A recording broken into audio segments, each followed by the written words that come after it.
Someone's told you it before, maybe gently, maybe like a slap. You're too sensitive. And if you're honest, a part of you started believing it because life does hit you harder. Sounds are louder, crowds are heavier. A harsh comment doesn't just bounce off. You carry it home like a pebble in your shoe, and somehow it turns into a whole limp. You've wondered if you're built wrong, like you came with the volume stuck on high. But here's the twist nobody told you. Sensitivity isn't weakness, it's amplified perception. It's living with your senses turned up, and your inner world painted in full color while other people are walking around in beige. Joy doesn't visit you politely, it floods you. Sadness isn't a small cloud, it's weather. And empathy is almost unfair, because you can feel someone else's mood like salt in the air. There's an old saying, when one person cries, the other tastes salt. If you're sensitive, you know exactly what that means without anyone explaining it. A lot of people hear highly sensitive and immediately file you into a stereotype drawer. Shy, introverted, fragile, emotional in that annoying way where everyone has to tiptoe. And sure, sometimes you do need softness around you. Not because you're delicate, but because you're absorbing more data than most people even notice exists. Sensitivity has a branding problem. Say the word sensitive, and people picture irritated skin, toothaches, wilting flowers, crying faces. Like sensitivity is a malfunction instead of a design. So let's name it properly. Highly sensitive people, HSPs, often share a trait called sensory processing sensitivity. Around 15 to 20% of people have it. Not rare, not a glitch, not a phase. It's a wiring, and it shows up in a pretty specific pattern. 4 core traits that spell out a simple acronym, DOES.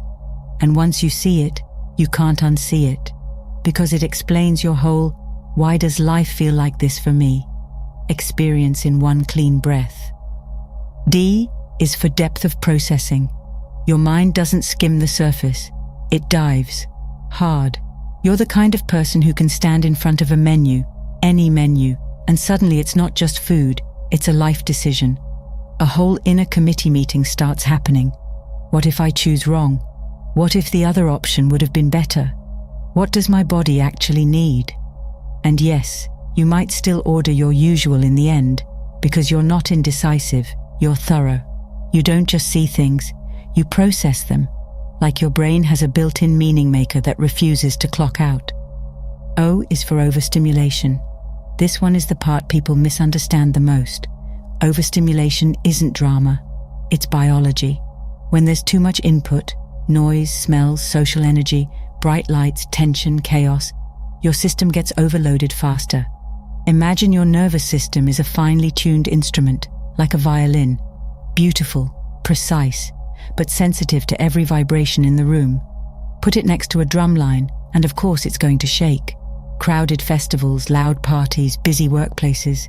Those places don't just tire you out, they can scramble your insides, and you might even love parts of them, until your body quietly says, "Okay, we're done." E is for empathy. You don't just understand people, you feel them. Someone walks into a room with sadness tucked under their smile, and you notice it immediately. Someone's voice shifts half a tone and you catch it. And the hardest part? You can't always turn it off. It's like being in permanent osmosis with the world, absorbing emotional weather without asking for permission. People will call you emotional, but what they really mean is, you're registering what they've trained themselves to ignore. S is for awareness of subtleties. You pick up tiny signals, micro changes, details that other people miss, a small shift in someone's energy, a faint background noise, a tension in the air that nobody names. And yes, sometimes you're the one who notices the drip of a tap in the distance while everyone else sleeps. Annoying? Sure, but that same too much noticing is also the reason you can sense when something is off before it becomes a full disaster. You're a human early warning system. Here's what matters. Being an HSP isn't just being emotional. It's a whole nervous system orientation toward depth, nuance, meaning, and impact. Also, quick myth busting because it matters. Not every HSP is an introvert. About 30% are extroverts. which means some sensitive people actually gain energy from people, they just get overstimulated too. Another myth: sensitivity is feminine, so it must be mostly women. Wrong.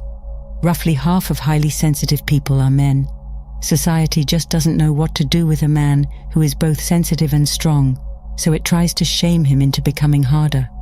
And look, nobody's saying sensitive people are better. They're not part of some special snowflake society.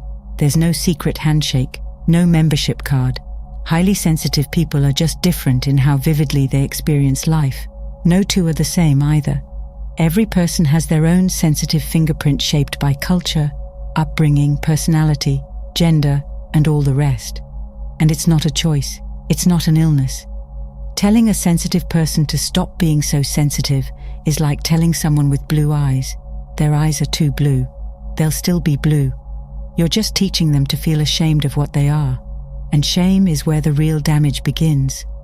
Somewhere along the way, the modern world started worshipping numbness. Be tougher. Don't take it personally. Detach. Optimize. And if you can become slightly more robotic, slightly more unbothered, slightly more cold, people reward you for it. Sensitivity gets treated like an Achilles heel, like it interferes with productivity and success. Idealists get mocked, dreamers get dismissed, creators get told to be realistic, and you, if you're sensitive, you've probably felt the pressure to shrink your softness into something socially acceptable, to hide your tears, to laugh off what hurt, to act like you don't notice what you clearly notice. But here's something most people forget. Entire civilizations were shaped by sensitive minds. Not because sensitivity makes someone a genius, but because sensitivity makes someone care. And caring is not a small thing. Caring is what creates art, music, poetry, philosophy, medicine, reform, compassion, and courage. A cold heart doesn't paint beauty. A numb nervous system doesn't write songs that heal. A person who can't feel pain doesn't rush towards someone suffering. Sensitive people tend to have this quiet urge, almost like a calling, to create meaning and connection. When you feel the pain around you, you don't want to ignore it. You want to lift something, fix something, protect something. Sometimes you can't even explain why. You just know you're here to make life gentler, truer, more human. And that's where the hidden power lives. Your sensitivity is basically a moral compass and a creative engine. Intuition guides you like a kind of inner GPS. Depth of processing helps you see consequences before they happen. Empathy makes you the person who notices who's being left out. Awareness of subtleties makes you catch the small cracks before they become collapse. And yes, sometimes this makes you suffer more. No sugarcoating it. When you see cruelty, you feel it. When you witness corruption, it sits in your chest. When people dismiss pain like it's nothing, something in you recoils because it isn't nothing. So you start thinking, maybe I should toughen up. But toughening up often means one thing: learning how to betray your own nature. And when sensitive people do that, when they hide, numb out, or pretend they don't feel, we all lose something. A society without sensitivity becomes efficient maybe, but also brutal, fast but soulless, productive but hollow. Now, zoom out for a second. Think about schools. A sensitive child is often misunderstood. Adults might push them to handle more, to stop reacting, to be stronger. It's usually well meant, but it's like trying to force a sheep into a wolf costume and then acting surprised when it can't breathe. Sensitive kids don't need to be hardened. They need to be understood. They need adults who can recognize overstimulation and teach regulation, boundaries, and confidence without shaming their nature. Workplaces aren't much better. Corporate systems often reward steel elbows, loud, competitive, aggressive energy. Sensitive people can be cooperative, thoughtful, integrity-driven, and still get overlooked because they don't play the same game. Yet here's the irony: companies that shut out sensitive voices often lose innovation, integrity, and humanity. They become machines that can't feel the consequences of their own decisions until it's too late.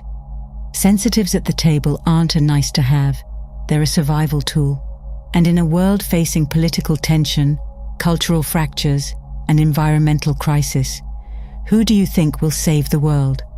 Not in some superhero way, more quietly than that. Sensitive people are the ones who refuse to normalize cruelty. They're the ones who keep asking, "Are we sure this is okay?"